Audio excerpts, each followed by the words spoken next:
선조실록 37권 선조 26년 4월 26일 경술 네 번째 기사 1593년 명만역 21년 송경락이 외적이 이미 서울을 떠났다는 말을 듣고 우리나라에 자문을 보내어 진병해서 외적을 초토하게 하였는데 그 내용은 대략 다음과 같다. 외적이 지난 19일에 모두 떠나서 제독이 대병을 이끌고 20일에 입경하여 백성들을 안모하고 있습니다. 사로잡힌 왕자와 배신은 죽산이나 충주 등지에 가서 송환한다고 합니다. 본부에서는 외적이 우리의 위험을 두려워하여 돌아가기를 애걸하는 것을 따르니 가을에는 만물을 죽이고 봄에는 살리는 기변과 적이 거역하며 초설하고 순종하며 위모하는 방법을 본받아 본병에 보고하였는데 계본을 올려 성질을 봤더니 외적을 용서하여 끝까지 추격하지 말고 산으로 돌아가도록 해주라고 하였습니다. 이제 저희들은 우리의 호령을 두려워하여 왕자와 배신들을 돌려보내기로 약속하였으나 아직도 돌려보내지 않고 있으니 마땅히 군사를 모아 공격하여야 할 것입니다. 이 제독에게 먼저 선장 이여백, 장 세작 등을 파견하여 대군을 통솔하여 전진하게 하고 다시 찬획 유원외로 하여금 요정의 휘하에 있는 사천성의 병사를 독려하여 출발하게 해서 뒤이어 진군하도록 하였습니다. 조선 국왕께서는 속히 발병하여 전라도와 경상도 등지에 호령하여 수군과 육군을 정돈하게 한 다음 육군은 미리 제독의 휘하로 달려가게 하고 수군은 속히 양산, 부산으로 내려가 수차에 정박하도록 하십시오. 그리고 수군 장수에게 명하여 외적을 정탐하게 하고 외적이 장차 해구에 도착하려 하거든 저들의 배에 불을 지르게 하십시오. 기타 전진과 후퇴에 대한 모든 대처 방안은 일체 제독과 찬획의 조견에 따르도록 하십시오. 그리고 이에 따른 군대의 양료에 대한 것도 속히 의논하여 조처하십시오. 다만 배신들이 약속을 따르지 않고 가벼이 칼날을 움직여 멋대로 헌단을 만들고 적을 죽임으로써 저들로 하여금 우리의 계획을 알아차려 미리 대비하게 해서 우리가 진병하려는 큰 일을 그르치는 일이 없도록 하십시오. 선조실록 37권 선조 26년 4월 26일 경술 다섯 번째 기사 대신이 아뢰기를 서울에 있던 외적이 19일 이미 모두 강을 건너갔고 설치했던 부교도 이미 불태워버렸습니다. 우리들이 강을 건너는 사이에 적은 벌써 멀리 달아날 것이니 서둘러 노정을 재촉하더라도 따라잡기 어려울 듯합니다. 경락이 실제로 이러한 뜻을 가지고 있었다면 마땅히 우리나라와 깊이 상의하고 미리 조치하여 상황에 따라 즉시 대응했어야 할 터인데 이제서야 말하니 경락의 뜻을 알기 어렵습니다. 그러나 경락에 이미 분부하였으니 그가 말한 바에 따라 서둘러 조치하여야 할 것입니다. 속히 선정관을 하삼도에 나누어 파견하여 급히 달려가서 먼저 감사, 병사, 수사와 방어사에게 이러한 뜻을 하유하게 하시고 한편으로는 유성룡, 김명원 등에게 직서를 내려 이러한 뜻을 알아서 잘 조처하게 하소서. 다만 재상이나 문관을 나누어 파견해서 독전하는 일은 이미 두 제찰사 유성룡과 도원수, 김명원이 있어 저기 가는 곳에 따라 진 뒤에 있으면서 순차적으로 절제하게 하였고 전라도에는 부사 김찬이 있는데 또 다시 독전하는 문관을 보낸다면 싸움하는데 유익함이 없으면 물론 체면에 서로 방해가 될 경우도 있을 것입니다. 선정관의 표신과 신표와 성질을 가지고 가니 사체에 있어서도 매우 중요합니다. 이곳의 형세를 성지에 상세히 언급하는 것이 마땅할 듯합니다. 박제는 단지 두 서너 명의 군관을 거느리고 스스로 별장이 되었을 뿐 다시 병력이 없는데 만일 뒤이어 보낼 병력을 기다린다 하더라도 형편상 서로 미치지 못할 것이니 홀몸으로 군에 있게 되면 무예를 사용할 수 없을 것입니다. 도 제찰사와 도 원수가 모두 진 뒤에 있고 순변사나 순찰사도 관등이 높은 사람들입니다. 모든 호령이 도 원수에게서 나오니 사세로 헤아려 보건대 박진이 여러 장수들을 감독할 수 없습니다. 박진을 곧장 도 제찰사의 군중으로 보내어 제찰사로 하여금 상황에 따라 적절하게 분부하라는 뜻으로 하유하소서 하니 상이 따랐다. 선조실록 37권 선조 26년 4월 26일 경술 6번째 기사. 대신이 아뢰기를 서울이 겨우 수복되자 원릉의 변고가 이어 보고되니 이야말로 군신 상하가 가슴을 치고 통곡하여 할 때입니다. 그런데 여러 사람이 치부한 내용의 상리학이 서로 다릅니다. 앞으로 시체를 염습하여 장례 지내야 하는 등 해야 할 조처가 매우 많은데 대가가 이곳에 계시니 거리가 너무 멀어 정례에 미안할 뿐 아니라 성상께서 설품을 다 하시고 미안하시는 예의와 군신들이 달려가 호곡하는 사이에 있어서도 지체되는 일이 많습니다. 이번에 있어서 대개는 오직 서울로 진주하시는 것뿐입니다.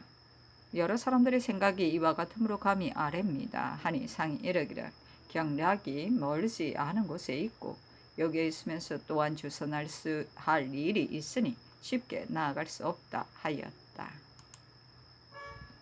선조실록 37권 선조 26년 4월 26일 경술 7번째 기사. 대신이 아뢰었다. 선릉과 정릉의 변고에 대해 지금 도 제찰사 유성령과 승령군이 이 경검의 장계를 보고 이 흥국과 서개똥의 말을 참고해 보건대 정릉의 옥천은 이미 양주의 송산에 있는 인가에 옮겨 모셨고 선릉은 두 능을 판 구덩이가 현궁에까지 이르지는 않았다고 합니다. 이것에 대한 명확한 보고는 반드시 그곳에 있는 지신이 몸소 살펴보고 보고하기를 기다린 뒤에야 알 수 있을 것입니다. 그러나 이번에 온 보고에 의거하건대 이는 실로 불행 중 다행이니 조금이나마 성상의 망극한 마음에 위로가 될 것입니다. 그리고 덕양령이 옷으로 시체를 쌌다고 한 말도 거짓말이 아니었습니다. 신들이 직접 이 헌국의 말을 들었으므로 감히 아뢰입니다. 선조실록 37권 선조 26년 4월 26일 경술 8번째 기사. 상이 박진에게 분부하기를 적이 비록 물러갔으나 반드시 노정을 계산하여 가지는 않았을 것이니 충분히 추격하여 따라잡을 수 있을 것이다. 또 저들이 영남에 오래 머무르며 조령을 막으면서 퇴각하여 돌아가지 않으려고 할지 어떻게 할 수 있겠는가? 경락의 분부에 따라 때를 놓치지 말고 진병하여 초살하되 조금이라도 추격을 늦추지 말아라. 경은 마땅히 형세를 살펴 대처하여 국가의 치욕을 설욕할 것을 기약하라. 나는 지금 공림 중에 있으므로 직접 만나보지 못한다 하고 이어 환도나 하나, 조총 하나, 약 1봉을 하사하였다. 선조실록 37권 선조 26년 4월 26일 경술 9번째 기사. 비변사가 아뢰기를 상상께서 독전하는 문관을 보내시고 겸하여 그들로 하여금 굴량을 조치하게 할 것을 하교하셨습니다.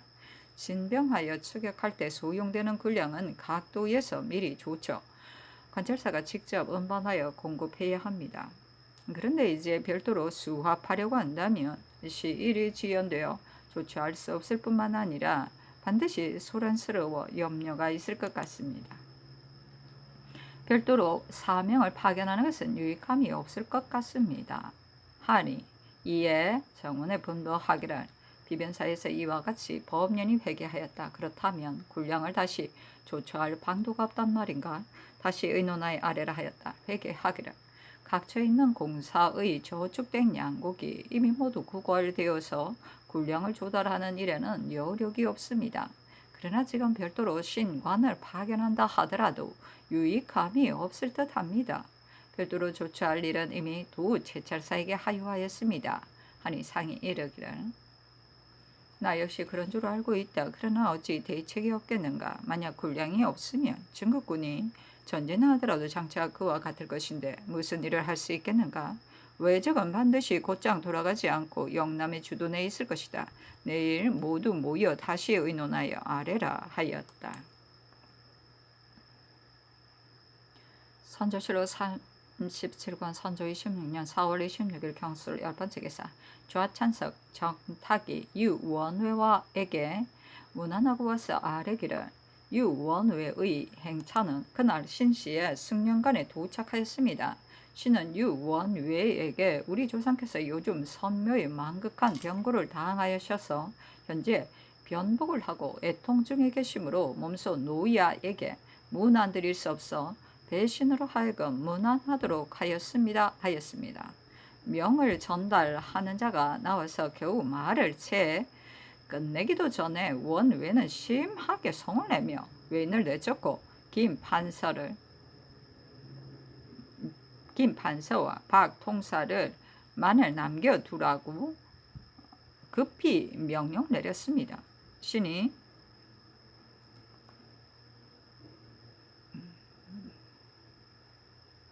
물러나와 김수를 만나니 김수가 원외가 일찍이 노상에 있을 때 국왕과 서로 만나보는 일을 언급하였으니 이것은 그의 생각에 반드시 국왕이 직접 접견할 것이다고 생각했었는데 오늘 단지 배신만을 보냈으므로 성을 낸 것이다 하였습니다. 신이 다시 유원회에게 국왕께서 변고를 들으신 지 겨우 3일밖에 되지 않았다. 그렇기 때문에 와서 접견하지 못하는 것이다 하였는데도 원에는 여전히 성이 풀리지 않았습니다. 신은 좌우에 있는 사람들에게 물으니 모두들 만약 국왕이 내일 이른 아침까지 관으로 와서 만나지 않는다면 반드시 평양에서 접견해야 할 것이다 라고 하였습니다. 상이 정원에 분부하기를 유현자는 험악한 사람이라고 내가 전에 이미 말했었는데 과연 내 생각과 같다. 이와 같이 성을 내니 달릴 수가 없다. 어떻게 조처해야 하겠는가 하니 대신이 아뢰기를 먼저 대신한 사람을 파견하여 안타까운 심정을 극구 개진하여 우리가 해야 할 예를 다 하도록 하소서 하였다. 상이 대신을 파견하도록 명하고 이어 분부하기를 유원회는 지금 독전하러 나가는데 내가 가서 만나지 않는다면 큰일을 일으킬까 염려되니 다시 의논하여 아뢰라 하니 주와 이정윤 누수가 아뢰기를 신이 삼가 생각하건대 원회가 이번 행차가 만약 독전과 관계된 것 된다면 우리가 현재 창을 베고 와신 상담하는 가운데 있으니 성상께서 가서 만나보셔야만 합니다.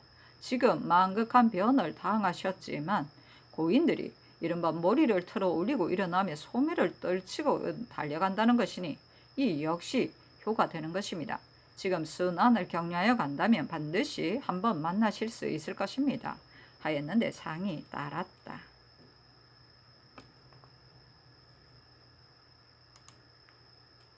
선조실록 37권 선조 26년 4월 26일 경술 11번째 기사 또 제찰사 유성룡이 치게 하였다. 어제 제독이 동파로부터 입성하였고 신은 저녁 낮에 뒤이어 성중에 들어가니 외적은 이미 모두 물러갔습니다. 그러나 중국 장수가 뒤를 따르면서 호위하였으므로 제군이 감히 추격할 수 없었습니다. 모화관에는 백골이 쌓여 있었고 성중에는 인마가 죽어 있는데 죽은 자가 그 수효를 헤아릴 수 없이 많았습니다. 그리고 악취가 길에 가득해서 사람이 근접할 수 없었으며 인가도 4, 5분의 1만 남아있을 뿐입니다. 묘사, 궁궐, 능침은 길을 나누어 봉심하고 난 뒤에 치게 하겠습니다. 진짜 성령을 그러는구나. 선조실록 37권 선조 26년 4월 26일 경술 12번째 기사 예조가 아뢰기를 참통한 변이 이처럼 지극하니 사당에 고유하는 예는 혼란하고 어수선한 가운데서도 그만둘 수 없습니다. 신의가 있는 곳이 너무 협소해서 줄에 맞추어 진설할 수 없으니 축사와 분향만으로 처마 밑에서 고유한다 하여도 전혀 거행하지 않는 것보다는 나을 것입니다. 하니 상이 따랐다. 선조실록 37권 선조 26년 4월 26일 경술 13번째 기사 예조가 아뢰기를 개장할 때에도 복을 입는 법인데 더구나 흉하가 형궁에까지 미친 경우에 있어서이겠습니까? 마땅히 상복을 제정하여 지극한 정을 펴도록 하소서. 하니 위에서는 시마복을 입고 초하루와 보름에는 백관을 거느리고 공립을 하였으며 신하들에게 임하여 이를 조처할 때에는 흑립, 백이, 흑대를 착용하고 종사하다가 개장한 뒤에 그만두었다. 선조실록 37권 선조 26년 4월 27일 신해 첫 번째 기사 상이 안정관에 행행하여 흑포와 각대를 착용하고 유원회를 접견하였다. 상이 제배로 사례할 것을 청하니 원외도 하배할 것을 청하였다. 상이 말하기를 대인께서 오셨으니 복수할 기약이 있게 되오소이다 하니 원외가 말하기를 그렇습니다. 어제 보고가 도착했는데 왜적은 하루에 105리를 행군하고 밤에도 행군한다 하니 이것은 저들이 두려워했으입니다 하였다. 상이 말하기를 이것은 중국의 위엄을 두려워하는 것이외다 하니 원뇌가 말하기를 왜적이 바닷가에 이르렀더라도 우리는 저 적을 초멸시킬 수 있습니다. 만약 왕자를 돌려보낸다면 경략이 내려오지 않을 것이고 왕자를 돌려보내지 않는다면 경략은 반드시 전진할 것입니다. 전하께서 지금부터 후일을 잘 도모할 계책을 세우시어 군신 간에 서로 경계해서 형벌을 완화하고 세금을 가볍게 해주며 영웅을 맞아들이시고 인심을 수합할 것은 물론 용감하고 문장과 재주가 있는 선비들을 발탁하여 모두 수용하십시오 하였다. 상이 말하기를 존교를 들으니 매우 감격스럽소이다 하고 또 말하기를 당초 경략의 약속에 따라 감히 함부로 행동하지 않았었소이다. 이제 저기 물러간 지가 이미 오래되었으므로 너저 따라가 잡지 못할까 염려되오이다 하니 원효가 말하기를 당초는 반드시 왕자를 돌려보낼 것으로 생각했었는데 이제 도성을 떠나면서 왕자를 돌려보내지 않으므로 기어이 진병하여 조멸하기로 하였습니다. 이제 듣건대 저기 도망갈 데 하나밖에 없는 교량을 이미 불태웠고 밤에는 진을 치고 경계한다 하니 이것은 우리를 두려워하는 것입니다. 우리 군대가 추격하면 저들은 반드시 홍비백산해서 왕자를 돌려보낼 것을 예액을 할 것입니다. 무예와 지략 있는 장수 한 사람을 구하여 저를 따라가게 하시고 또 밀지를 만들어 귀국의 장수들로 하여금 한결같이 나의 통제를 따르게 하십시오. 내 응당 새벽부터 밤늦도록 부지런히 달려가겠습니다 하였다. 상이 시신에게 이르기를 원회의 행차는 반드시 오래 머무르지 않을 텐데 무장과 함께 가기를 원하니 속기 대신과 의논하여 처리하도록 하라 하고 주례를 행할 것을 정하니 원의 외가 사양하였다. 상이 말하기를 당초 조용히 대인을 모시고 말씀을 나누고자 했었는데 대사 때문에 바빠서 감히 청하지 못하겠소이다 하고 읍하며 살해하였다. 선정관이 주인을 파견하여 밀지를 가지고 원외를 따라가게 하였다.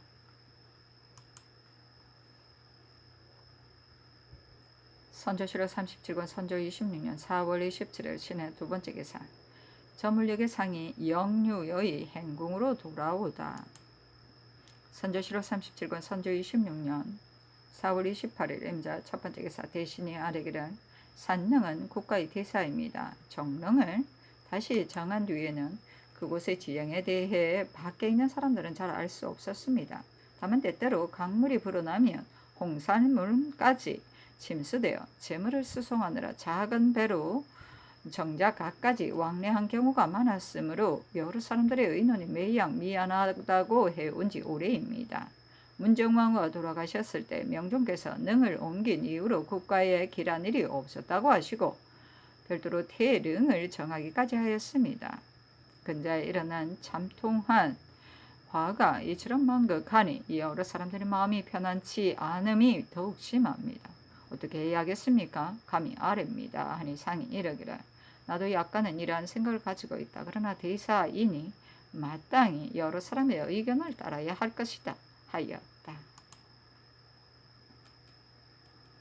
선조실록 37권 선조 26년 4월 28일 임자 두 번째 기사 대신이 아뢰기를 정릉은 이미 그대로 사용할 수 없으니 다시 정할 것을 미리 정해야만 합니다. 그자 여러 사람들이 중론을 살펴보건대 옛 정릉에서 이장한 것은 한때의 의견에서 나온 조치이니 구름으로 다시 정해야 신인의 마음에 크게 합할 것이라고 합니다. 그러나 막중한 일이니 갑자기 결정할 수 없습니다. 조중의 의논을 널리 모아 결정하셨사니 상이 따랐다. 선조실록 37권 선조 26년 4월 28일 임자 세 번째 기사 좌이정 윤두수가 의논들에게를 능을 옮긴 일은 임술련에 있었지만 능을 옮기라는 하교는 실제로 김인년에 내렸습니다. 그 당시 소신은 외람대의 옥당에 있었으므로 차론할 때 제신들의 의논을 자세히 들었습니다. 기령은 본래 삼전도 남쪽의 정금 원 근처에 있었습니다. 정유년의 김안로가 권세를 남용하여 산릉 총호사가 총호사 정광필의 주의를 심하게 다스리려고 하여 그곳에서 정한 것을 불길하다 하여 옮겨 정했는데 지금 이른바 희령이 있는 곳은 바로 고양군의 읍지로 당시 중종께서 수장할 것으로 삼으려 했던 곳입니다. 좌우에 인산들이 서로 대치하고 있으니 이 어찌 일시에 우연하게 정한 것이겠습니까? 임술련 능을 옮길 때 3사에서 거의 1년 가까이 극구 간쟁하였으니 한때의 인정과 공의를 알 수 있습니다. 강물이 불어나면 홍살문이 있는 데까지 침수되어 배가 그곳으로 통행하니 그때의 길흉은 막론하고 우선 보기에도 미안하였습니다. 더구나 명종께서 능을 옮긴 뒤에 나라에 길한 일이 없었다고는 하교까지 하시지 않았습니까? 이제 흉변에 이에 이르렀으니 어떻게 옛 택조를 그대로 수치할 수 있겠습니까? 다시 옛 정능으로 안장하는 것이 합당할 듯합니다. 신도가 어찌 인정과 크게 다르겠습니까? 하고 좌찬성 정탁은 아래기를 새로운 정령은 지역이 대강과 가까워서 때로 물이 불어나면 침수되어 하루가 지나도 빠지지 않으니 후일에 수해를 당할 염려가 반드시 없다고 보장하기 어렵습니다. 오나라 사람들이 진실로 이 점을 염려하고 있으니 술가의 말만을 믿어서는 안 됩니다. 능을 옮긴 후로 나라에 길한 일이 없으니 그곳이 신궁에 합하지 않으면 지혜로운 자가 아니라도 분명히 알 수 있습니다. 신은 들으니 구릉의 본래 수해 염려도 없고 사수 또한 길하다고 합니다. 만약 이때를 인하여 다시 구릉의 택조를 사용하신다면 사람들의 생각에도 합치되고 신도에도 편안할 듯합니다. 하고 판도운용부사 정곤순은 아래기를 정릉을 이장함에 있어 다시 구릉을 사용하는 것은 조야에 있는 모든 사람들의 의견이 똑같습니다. 그리하여 삼가 대신들과 여론에 따라 함께 의논하여 아는 것입니다. 다시 관상감으로 하여금 살펴보게 한 바 구광이 가장 길하다 하니 이곳을 쓰는 것이 마땅할 듯합니다. 하고 우찬성 성호는 아래기를 지난 임술년에 능을 옮길 때 신이 백성들의 의논을 들으니 정유년에 고양군의 읍지 자리를 길한 곳이라 하여 희릉을 옮겼는데 중종께서도 그것이 훗날 수장할 만한 곳임을 아셨으며 이미 오환이 없는데 갑자기 옮기는 것은 불길하다고 하였습니다. 이제 신정릉은 적화가 이와 같고 겸하여 홍수의 염려까지 있으니 그곳을 그대로 사용할 수는 없습니다. 다시 구정릉으로 정하시는 것이 옳을 듯합니다. 하고 아천군 이증 예조판석 김응남 오조 참판 윤 자신은 아래기라 당초 능을 옮길 때 이미 근거할 만한 사리가 없었고 지세로 논하더라도 홍수가 닥쳐올 염려까지 있어 사람들은 불평을 품은 지가 이미 오래되었습니다. 이제 다시 정해야 하는 변을 당하여 모든 사람이 마땅히 예산에다가 써야 한다고 하니 그곳의 택조를 정하심이 신인의 소망에 합할 듯합니다. 하고 병조판서 이항복은 아래기를 구정릉을 이장한 자세한 내용에 대해서는 당시 신이 나이 어린 신진이었으므로 그 연유를 자세히 알지 못합니다. 당시의 정황을 노인들에게 듣건대 당초에 개장한 것은 큰 병고가 있었기 때문이 아니에요. 단지 일시의 의견에서 나온 것이다 하였습니다. 이제 구릉으로 다시 모시는 것이 사리에 합당할 듯합니다. 하고 이조 참판 구 사명은 아래기라 정릉을 이장할 당시 신은 마침 사관으로 있었습니다. 당초 개장하라는 명이 내리자 사람들은 모두들 놀라서 얼굴빛을 변하지 않는 이가 없었으니 사람들이 마음에 거슬렸음을 알 수 있습니다. 개장한 뒤 다시 수몰될 염려가 있었으니 구릉으로 다시 모시자는 의논은 금일에 시작된 것이 아닙니다. 다만 사체가 중대하여 실행하지 못했을 뿐입니다.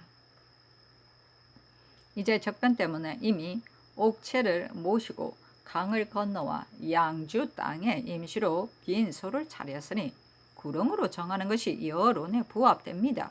신이 어찌 감히 이 일을 제기하겠습니까? 하니 답하기를 경솔히 할 수 없다.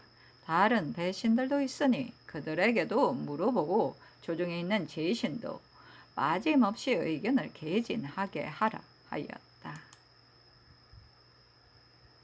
선조실록 37권 선조 26년 4월 28일 임자 네 번째 기사. 이튿날 다른 대신들과 제신들에게 두루 의논하게 하였다.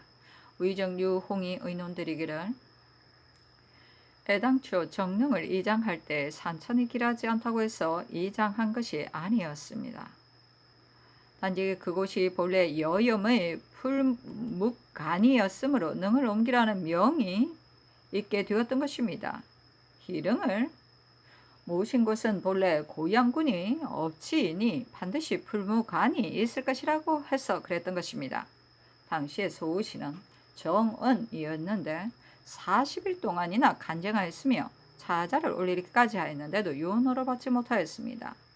능을 옮긴 일은 소우신이 머리를 기둥에 부딪히면서 급간하지 못한 탓입니다. 지금에 와서 말한다면 신에게도 남은 죄가 있습니다. 인종께서 병세가 위독하게 되자 성교에 나를 부왕의 곁에 장사 지내라 하셨는데 하루아침에 다른 곳으로 이장하였으니 지하에 계신 인종의 영혼이 어떻게 생각하시겠습니까? 정능을 정한 것에 대해서는 혹자는 요승 보우의 꾀에서 나온 것이다 라고 하는데 소신이 그 자세한 내용을 알지 못하나 그것이 빈 말이 아니면 알 수 있습니다.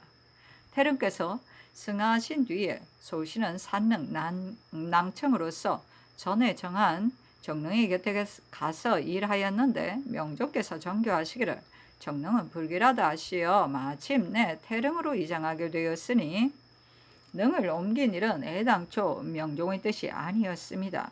요즘 산릉에 변이 생겨 다시 길한 곳으로 안장한다면 한편으로는 인종의 연령을 위로할 수 있고 한편으로는 편안히 모시는 곳으로 다시 모실 수가 있는 것이니 신은 인정으로 보나 예로 보나 합당하다고 생각합니다.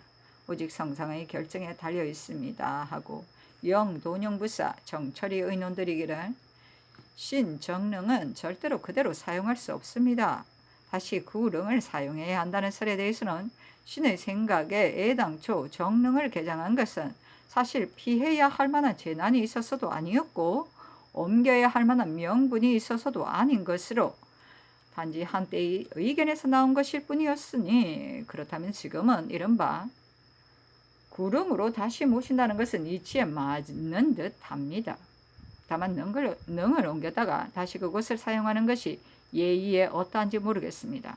신은 아둔하고 고루하여 분명히 알 수 없으니 오직 성상께서 정하심에 달려 있습니다. 하고 지중추부사 이윤우신 병조 참판 심춘겸 행 호조 참의 신정 한승부 의원 인호 공조 참판 박응복 동지중 추부사 유희림 예조 참판 이충원 이조 참의 오억령 병조 참지 장운익 등의 의논은 모두 다시 구릉으로 옮기는 것이 옳다고 하였다. 상이 또 유신들로 하여금 의논을 울리게 하였다. 홍문관 은교 허성 부은교 박동현 교리 이수강이 아뢰기를 국운이 불행하여 원능이 변을 당하였으니 망극한 재앙은 말하자면 가슴이 아픕니다. 능을 다시 정하는 것은 그만둘 수 없는 일인데 인정이 쏠리는 곳에는 신도도 따르기 마련이니 인정을 따른다면 다른 것을 의심할 것이 뭐 있겠습니까? 신들이 생각하건대 당초에 능을 옮긴 일은 한때 의견에서 나온 것으로 신명과 사람의 마음에 통분해함이 오래수록 더욱 심하여졌습니다. 이제 다시 옛 장소로 정하려 함은 모든 사람의 의견이 다 옳다 하니 인정의 똑같음을 속일 수가 없습니다. 하물며 업체를 옮기고 능침을 정한 것은 실로 선왕의 뜻에서 나온 것인데이겠습니까? 그리고 안장한 뒤 19년 동안 자손들이 번성하여 상스러운 일만 있었다고 전혀 재해는 없었습니다.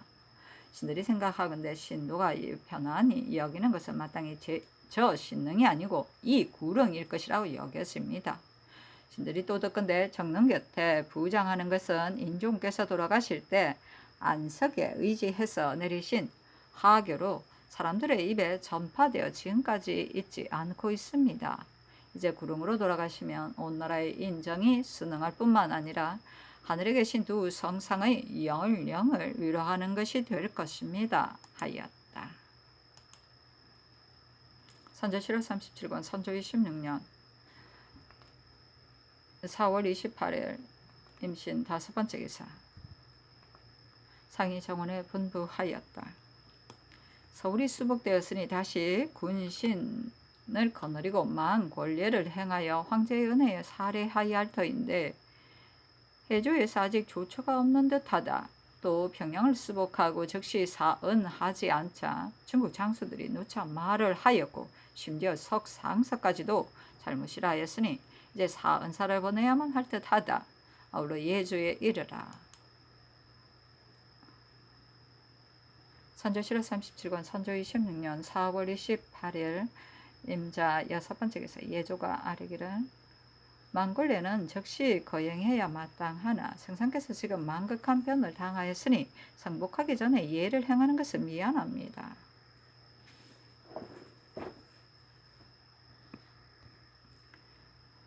일일에 성상께서 백간을 거느리고 초하루에 공례를 행하시고 이일에 망골례를 행하소서. 선조 7월 37권 선조 26년 4월 28일 임자 7번째 기사. 대신이 아뢰기를 영상 최흥원이 이미 능소에 도착했을 것입니다.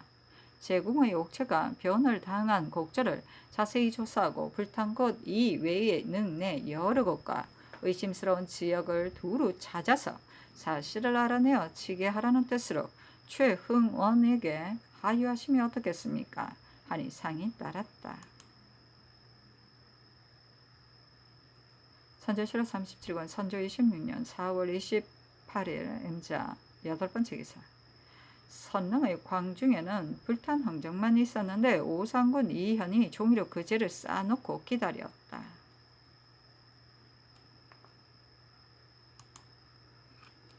선조 7월 37권 선조 26년 4월 28일 임자 9번째 기사. 비변사가 아뢰기를 전에 중국 장수들은 적병이 수십 년여 만에 일어나고 하였고 우리나라에서 간혹 싸우자고 하면 경략은 번번이 성을 내어 우리나라의 한 명의 적도 죽이지 말라고 신칙하기까지 하였습니다. 그런데 저기 멀리 달아나자 갑자기 이러한 말을 하니 이는 자신의 책임을 모면하고 남에게 하기 어려운 일을 책임지우려는 것에 불과합니다. 그러나 우리의 입장에서는 살해하지 않을 수 없습니다. 만약 저기시 이를 지체하면서 영남에서 머무른다면 중국과 협동하여 초밀할 수도 있으니 우선 보내온 자문에 의거하여 별도로 제2상을 파견하여 극진하게 치사하는 것이 마땅합니다. 하삼도, 충청, 전라, 경상도의 병사를 거느린 장수가 있는 곳으로 보낼 폐문을 이제 내려 보내려고 하는데 도 최찰사 유성룡과 도 원수 김명원에게 불갑을 보내온 자문을 알려야 하니 한 통을 아울러 등사하여 내려보내소서. 군량 문제는 매우 염려됩니다. 전후에 걸쳐 양곡을 관장하는 제신을 보낸 적이 적지 않은데도 모든 지역이 탕폐되었기 때문에 일이 제대로 이루어지지 않고 있습니다. 이제 별도로 제신을 파견한다 하더라도 유익함이 없을 것이며 명령이 여러 곳에서 나오게 되어 일은 이루어지지 않고 공적, 사적으로 소란스러운 폐담만 더할 것입니다. 부득이하다면 병조 좌랑 강첨이 이미 군량을 관장하면서 현재 충청도에 있는데 이 일을 감당할 만하니 그로 하여금 양곡을 관장하는 제신들과 상의하면서 그대로 양남의 양곡을 관장하게서 서두로 조치하도록 하시고 겸하여 양도 수령의 잘잘못을 감찰해서 곧바로 계달하여 파면시키거나 혹은 즉시 장형을 행하게 하셨사니 상이 이르기를 사실 경략은 책임을 문매하라는 의사가 없지 않다. 그러나 외지의 제장들에게 보내는 문서에는 이러한 말을 쓰지 말라. 장병들이 이러한 소식을 듣는다면 해이해질까 염려된다. 적을 추격하여 초멸시키는 일은 힘을 다하여 조치하도록 하라. 이 일의 성공 여부는 천운에 달려있는 것이다. 강첨은 관직이 미미하니 중신을 파견하는 것이 마땅할 듯하다. 만일 이곳에 있어서 보내기 곤란하다면 미리 내려간 최황, 이산보, 이성중, 박충관 중에서 뽑아 책임을 전담시켜 남쪽으로 내려보내는 것이 편리할 것이다. 그리고 경락에게 보낼 치사하는 자문의 끝에 너무 늦어 기회를 놓쳤으니 아마도 적을 추격하여 따라잡을 수 없을 듯하다는 말을 첨가하도록 하라. 후일 혹시라도 추격하지 못한 잘못의 책임을 아군에게 돌린다면 이것으로 변명할 문장의 장본을 삼는 것이 어떻겠는가 하였다. 선조실록 37권 선조 26년 4월 29일 개축 첫 번째 기사. 묘시의 상이 골장에 나아가 심화복을 입고 위차에 나아갔다. 상은 군신을 거느리고 사배를 하고 공하여 슬픔을 당한 다음 다시 사배를 하였다. 군신은 백이 흑립 흑대를 착용하고 행공하고 상은 조정에 나올 때에 백이 흑립을 착용하였다. 선조실록 37권 선조 26년 4월 29일 개축 두 번째 기사. 정원이 아뢰기를 정릉을 옮긴 것은 이미 재해를 피해서 안전한 곳으로 모시려는 계획에서 나온 것이 아니었습니다. 자리 잡은 곳의 위치가 낮아 홍산문 안의 태반은 다른 곳의 흙으로 보토하였으니 만세의 택조로 합당하지 않음이 분명하므로 당시 사람들이 누구인들 이 점을 원통하게 여기지 않았겠습니까?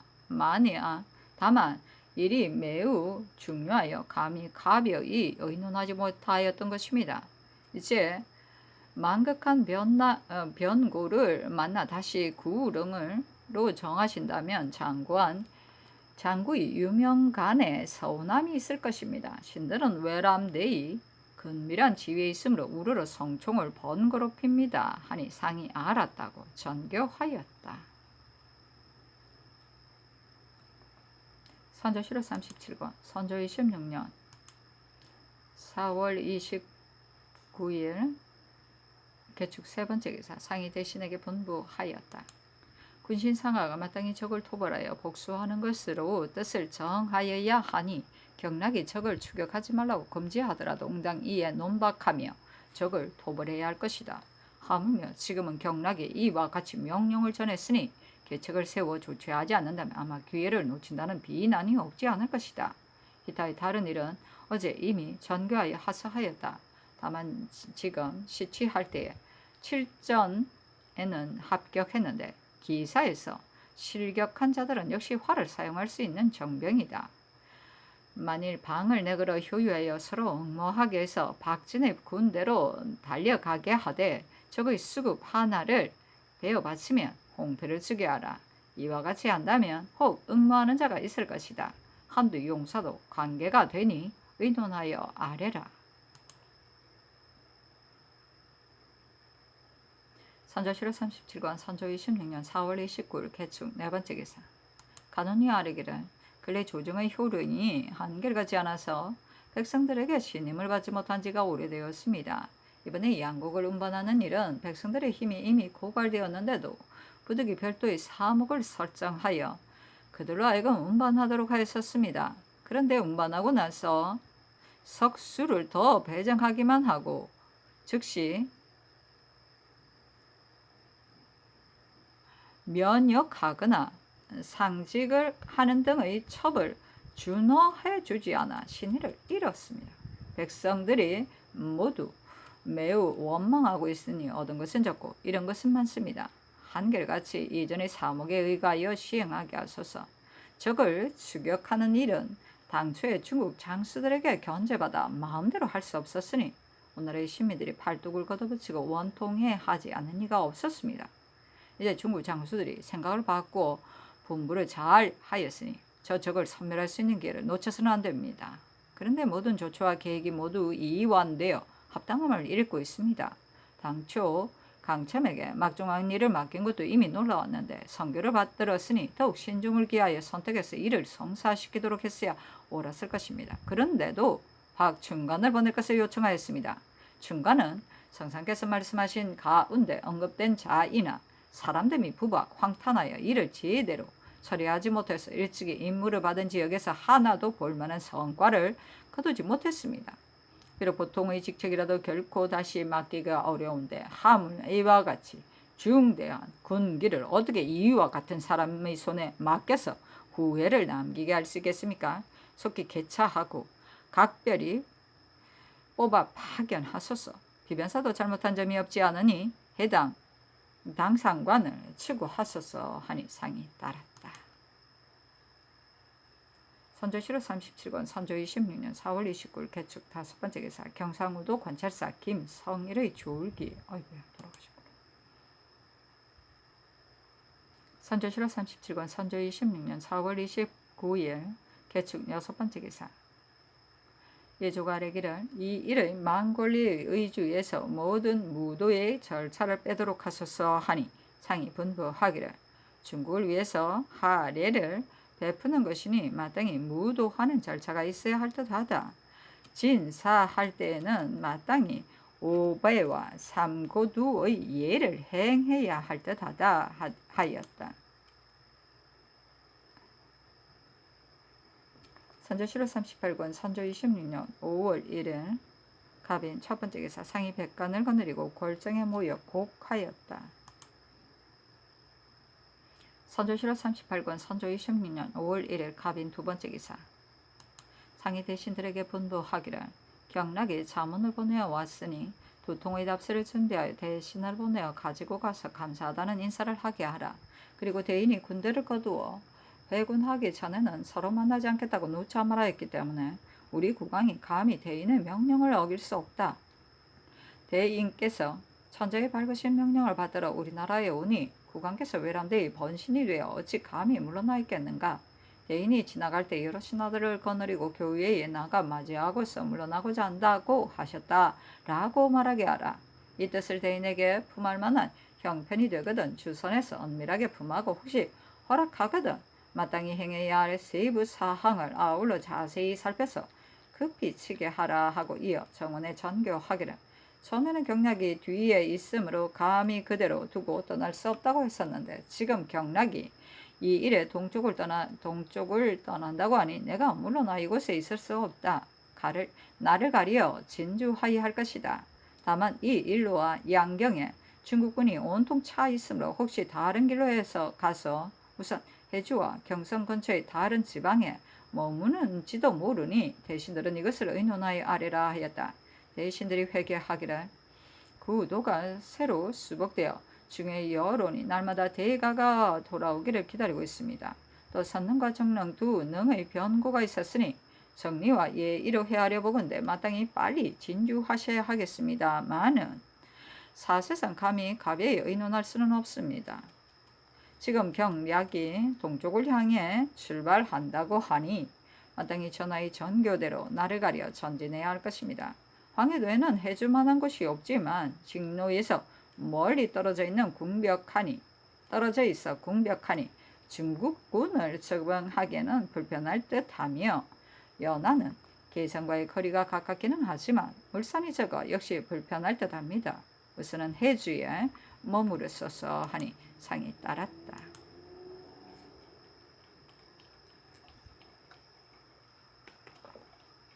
선조실호 38권 선조 26년 5월 1일 갑인 세 번째 기사 경락 병부 우시랑 송은창이 우리나라에 자문들을 보내왔는데 그 내용이 대략에 병가의 일은 계책이 많은 자가 승리하는 것이다. 지금의 중요한 관건은 외선을 불태우는 것이 첫째 일이다. 그러나 외선을 불태워버린다고 해서 왜군이 배수진을 치지 않는다고 보장할 수 있겠는가? 대군이 뒤를 따라 계속하여 전진하는 것이 옳습니다. 그러나 우리가 행군하며 저들도 행군할 것이고 저들이 지치면 우리 군사도 지치지 않을 수 없을 것입니다. 혹 저들이 앞의 험한 곳에 복병이 있는 줄을 알고 몸을 돌이켜 돌격해 온다면 궁지에 몰린 적을 추격하지 말라는 병법의 금계를 범하지 않을 수 있겠습니까? 지금 혹시라도 왜구가 우리들이 앞뒤에서 협공하는 것을 보고 한 요새를 골라 점령해서 산 모퉁이를 등지고 방비하면서 각도의 군읍 중 양식을 구할 만한 곳을 살피고 있다가 습격해 탈취하여 거처할 만한 것을 만든다면 이건 역시 염려하지 않을 수 없습니다. 그렇게 했지 나중에. 국왕께서는 빨리 명을 내려 수군으로 하여금 밤낮으로 행군하여 양산, 동래, 부산과 낙동강 하류로 미리 가서 모든 외선을 불태워 파괴시키도록 하십시오. 그러나 외선에 어찌 외병이 지키고 있지 않겠습니까? 그러니 또한 수군에게 영을 내려 신중히 만전을 기하도록 하십시오. 배를 불태운 뒤에는 곧 수군으로 하여금 해구를 나누어 점거하여 깃발을 많이 설치해 놓고 길을 흔들면서 일제히 함성을 지르게 하십시오. 저들이 해구로 와서 도전하거든 우리는 군대를 거두어 배 안으로 들어가서 싸우지 말 것이며 저들이 몸을 돌리어 추격하는 아군에게 대항할 경우에는 수군이 해안으로 올라가서 뒤로부터 협공하고 저들이 주둔해 있을 경우에는 밥을 지을 때나 밤중에 조용히 휴식할 때를 기다리다가 곧 번갈아 가서 출격하는 방법을 쓰십시오. 그리고 해구에다가 총포를 설치하여 마치 그들을 공격할 것처럼 하면서 실제로는 저들을 소란만 시켜 밥이 목구멍으로 내려가지 못하게 하고 잠을 자지 못하게 한 다음 육군이 뒤따라 추격하되 때때로 적을 방비하지 않으면 안 될 것입니다.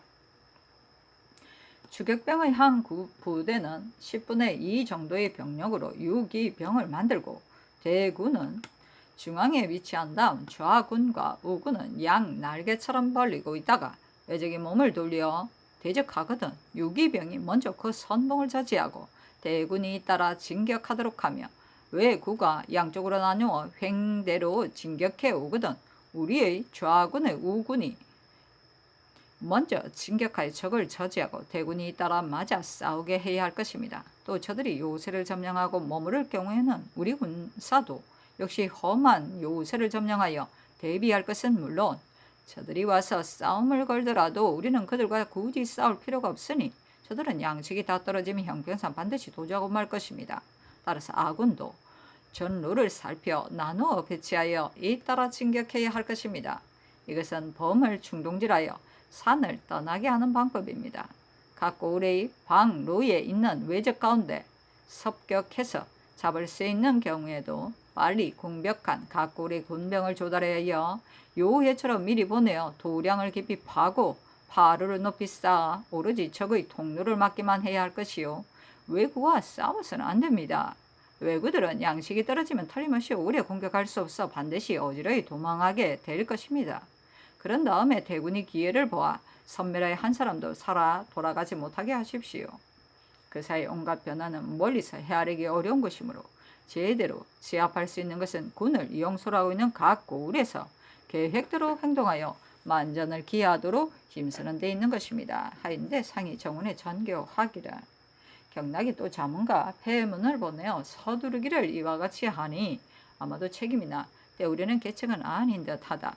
생각건대 중국 조정에서는 반드시 적을 공격하지 않는 것을 잘못이라고 하는 의논이 있었기 때문일 것이다. 어쩌면 하늘이 적을 멸하려 하시나 보다. 이것은 우리나라가 본래부터 소망하던 바였으나 할 수 없었던 것이다. 임금과 신하가 마땅히 서로 통곡하며 바삐 서둘러 사력을 다하여 조치하여 기필코 이 외적을 섬멸해야 할 것이니 어찌 지체할 수 있겠는가? 정원은 건밀한 곳에 있으니 어찌 또한 계책이 없겠는가? 생각한 바가 있으면 생각나는 대로 아뢰라. 다만 내 생각으로는 중국군이 남하여 아군과 힘을 합하게 된다면 적을 토벌하지 못할 것이 없는데 걱정되는 것은 군량 조달이다 뿐이다. 전에도 유사가 제대로 조처하지 못하여 개성부에서 양식이 떨어져 군대를 돌이키는 일을 저지른 적이 있었으니 더욱 마음을 쓰지 않으면 안 될 것이다 하였다. 선조실록 38권 선조 26년 5월 1일 갑의 네 번째 기사. 기변사가 아뢰기를 신들이 듣긴데 기복하였다가 채직되어 돌아간 수령이 수십 명이나 된다고 합니다. 상례는 지극히 중요한 일이라서 진실로 이와 같이 해서는 안 되는 것이지만 이와 같이 하는 것이었지만 적이 아직 물러가지 않고 또 적을 추격하려는 계획을 세우고 있으니 각도의 무반 수령으로 기복한 자들은 모두 채직시키는 것은 온당치 못한 조처인 듯합니다. 문흥과 문관 수령 외에 무반 수령으로서 기복한 자들은 아직 채직시키지 말고 사변이 안정되기를 기다리게 하소서 하니 상이 따랐다. 선조실록 38권 선조 26년 5월 1일 갑인 5번째 기사. 예조가 아뢰기를 신령군 이 경금의 장기를 보건대 선능의 변고는 너무도 비통합니다.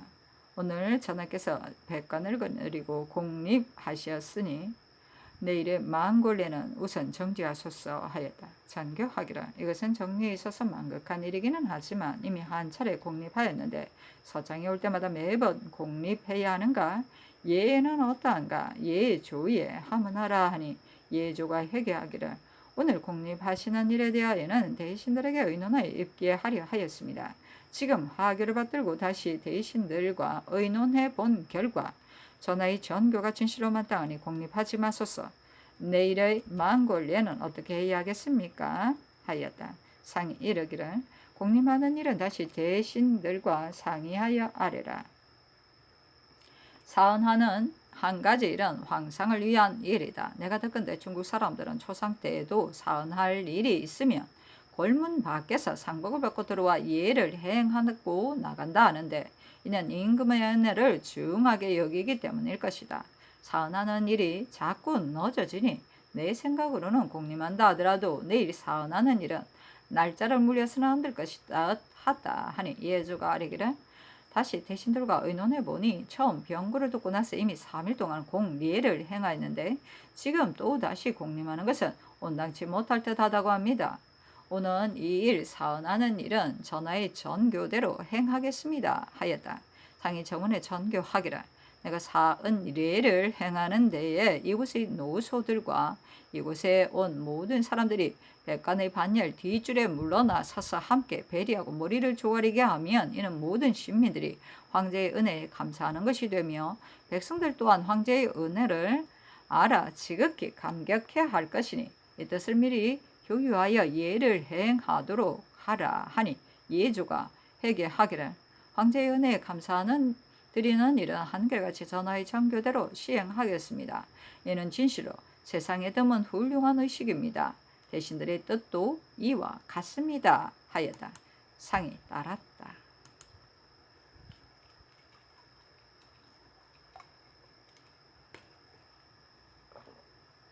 선조실록 38권 선조 26년 5월 1일 갑인 6번째 기사. 대신이 아뢰기를 정능의 유의가 산실되어 옥체가 드러나기까지 하였으니 염습할 때 10분 상세히 삼가서 해야 할 것입니다. 구신, 고로, 노환, 궁인 중에 살아있는 자가 있으면 봉심하게 해서 후일에 후회가 없도록 해야 하겠습니다. 조신 중에는 심수경, 송찬을 불러오는 것이 좋겠습니다 하니 상이 따랐다. 선조실록 38권 선조 26년 5월 1일 갑인 7번째 기사. 비변사가 아뢰기를 경성을 수복한 것은 온 나라의 큰 경사이므로 군신들은 마땅히 할애하여야 합니다. 그런데 전하께서는 위로할 일이지 축하할 일이 못된다고 하시니 경성의 수복은 억조 창생의 다행일 뿐만 아니라 종묘사직의 경사에는 그 어떠한 것이겠습니까? 그러니 덤덤히 여겨 경화하는 행사를 하지 않을 수 있겠습니까?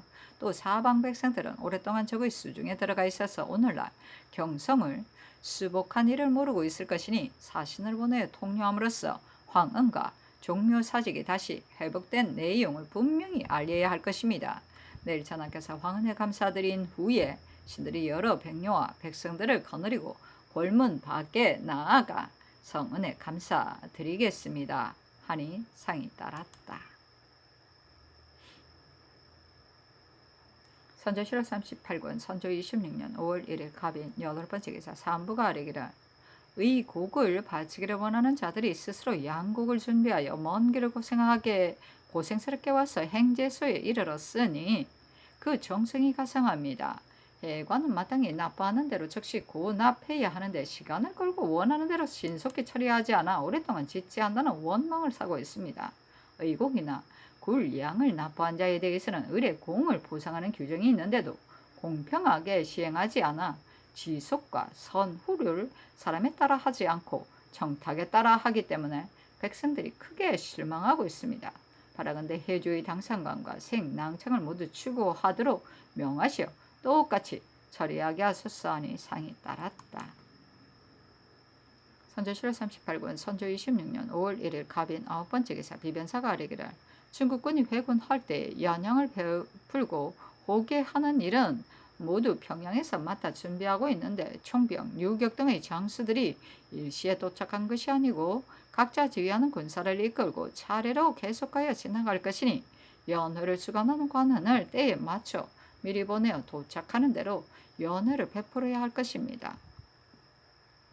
분계가 높은 제신 한 사람을 보내어 평안도 관찰사와 함께 참야의 연회를 베풀게 하고 제독의 행차를 만나게 될 경우에는 별도로 의논하여 조처하게 하소서하니 상이 따랐다. 선조실록 38권 선조 26년 5월 2일 을미호 첫번째 기사 인시의 상이 청계의 관에 나아가 백관과 기로 군민을 거느리고 길복을 입고 망골리를 행하여 황제의 은혜에 감사드렸다. 의식이 끝나자 상은 다시 소복을 받고 입고 환궁하였다. 선조실록 38권 선조 26년 5월 2일 을묘 두번째 기사 경성을 수복한 것을 종묘와 사직에 고하다. 선조실록 38권 선조 26년 5월 2일 을묘 세번째 기사 양사가 아뢰기를 경성에서 외적이 물러갔으니 황은이 만극합니다. 전하께서 감사드리는 의식을 행하시는 것은 가만둘 수 없는 일이나 선능의 변고는 차마 말할 수 없습니다. 따라서 경성의 수복을 축하하는 의식을 거행하는 것은 정례로 볼 때 미안한 일이니 오늘 함께 거행하여야 하겠으나 멈추도록 명하시는 것이 좋겠습니다. 하니 상이 따랐다. 선조실록 38권 선조 26년 5월 2일 을미호 네번째 기사 상이 분부하여다. 오늘날의 일은 적을 추격하는 한 가지 일보다 더 중요한 것이 없다. 강원감사는 도내의 방어장과 무신, 수령, 관군들을 모두 거느리고 급히 영남으로 달려가 전라도의 군사들과 힘을 합하여 적을 추격하도록 하고 의병장 김천일은 각자 자기에게 소속된 군사를 거느리고 적을 추격하여 남쪽으로 내려가서 원수의 절제를 받아 진퇴하라. 황해병사는 길이 멀고 연변이 염려스러우니 곧바로 지휘하는 군사를 이끌고 다시 해주 근처에 주둔하여 한편으로는 적침에 대비하고 한편으로는 어가를 맞이하도록 하라. 선조실록 38권 선조 26년 5월 2일 을미호 다섯번째 기사 이날 상이 숙천에 행차하였는데 이는 한 포정을 막기 위해서였다. 상이 정원에 전교하기를 기가의 여러 백성들이 호소하기를 종자가 전혀 분배되지 않아 비옥한 들이 모두 묵어있어 장차 굶주리게 되었다고 하는데 어째서 이 지경에 이르렀는가 조사해서 아뢰라 하였다. 정원이 아뢰기를 본부의 부사에게 물으니 본부에 남아있는 조국이 1,800석인데 전인부사가 태천, 희천에서 수송해 온 곡식을 당겨다 썼으므로 호조에서 그 수를 채우기 위해 모두 장부에 기재해두고 본부에서 여러 번 보고해도 허락하지 않았기 때문이라고 합니다. 아니 상이 이르기를 백성들은 종자가 없으면 파종할 수 없는데 호조에서 종자를 나누어 주지 못하게 하다니 이것은 무슨 뜻인가? 빨리 본고을의 부사를 불러 현재 남아있는 조곡을 모두 꺼내어 경내의 백성들에게 나누어 주어서 망종 전까지는 파종을 마치게 하라. 만일 기한 내에 종자를 뿌리지 못하는 곳이 있으면 부사에게 장형을 가하겠다 하였다. 선조실록 38권 선조 26년 5월 2일 을미호 여섯번째 기사 계장 도감이 아뢰기를 올해 2에 염습할 때 옷을 9벌을 쓴다고 했는데 청은 어떤 사람은 옷 하나를 칭이라고 하기도 하고 어떤 사람은 헛옷과 겹 옷이 갖춰진 것을 칭이라 하니 어떤 말이 맞는지 모르겠습니다. 대신들과 이 품위상의 관원들에게 물어 정하게 하소서 하고 예조가 아래기를 염습할 때 옷이 9벌로 한다는 칭자를 이 품위상의 관원에게 물어보니 견해가 역시 한결같지 않아서 어떤 사람은 옷 하나를 칭이라 하고 어떤 사람은 헛옷과 겹 옷이 갖춰진 것을 칭이라 하기도 하니 어느 쪽을 따라야 할지 모르겠습니다. 오래이에 보면 염습할 때 골룡포가 하나, 저사 다포가 하나, 천리기 하나, 나 원령이 하나, 다포가 하나, 천리기 하나, 홍저사 원령 다포가 하나, 천리기 하나, 백초 과두가 하나, 백초 한삼이 하나, 백초고가 둘, 백초 말이 하나로서 모두 9벌입니다. 그런데 천리 이상은 정의이고 과두 이하는 간단하고 짧은 옷입니다. 이것으로 보면 이른바 칭이라는 것은 옷 하나를 가리킨 것 같습니다. 오래이에 의거해서 쓰는 것이 어떠하겠습니까? 하였다. 선조실록 38권 선조 26년 5월 2일 을묘 7번째 기사 계장 도감이 아래기를 오래이의 발인조에 기록되어 있는 길의장은 모두 반우할 때 쓰는 것으로 지금 계장에는 우제와 신주를 쓰는 일이 없으니 길의장은 합당하지 않습니다. 흉의장만 쓰는 것이 어떻겠습니까? 하니 상이 따랐다. 선조실록 38권 선조 26년 5월 2일 을묘 8번째 기사 예조가 하리었다. 정릉을 개장함에 있어 염습할 때의 의식과 절차는 올해 일을 따라 행하겠습니다. 그러나 그 사이에 시행하기 어려운 절문이 있으므로 대신들과 의논하여 별도로 기록하여 아랩니다. 장례를 치르는 이하의 절목은 마땅히 자세히 의논하여 뒤이어 마련해서 아뢰겠습니다. 선조실록 38권 선조 26년 5월 2일 을묘 9번째 기사 비변사가 아뢰기를 중국 장수가 서울에 들어와 우리나라의 장수들에게 절대로 외적을 추격하지 말 것을 거듭 경계하였고 혹시라도 우리 병사 중에 틈을 엿봐 적을 쳐서 목을 베거나 군대를 뽑아 강을 건너는 자가 있으면 장수를 보내 잡아오고 심지어는 구속까지 하였습니다. 그러므로 원수 이하 여러 장수들이 경락이 이런 말을 할 줄 알지 못하여 어쩔 수 없다고 생각한 나머지 병기를 거두어 물러갔기 때문에 제군이 해체되었습니다. 그런데다가 양식이 부족하여 병약한 병사들을 뽑아 돌려보냈거나 혹 군사들이 스스로 도망하여 돌아가기도 하고 혹 장수가 자기의 도로 돌아가 방비하기도 하여 지금은 이름만 대군이지 실제는 수천 명에 불과할 뿐입니다. 지금 이미 경락의 말이 있었으니 형편은 미칠 수 없을지라도 유익함은 없다는 핑계로 적을 초토하지 않을 수 없습니다. 정교하신 내용으로 속히 하교에 알리게 하소서 하니 상이 따랐다.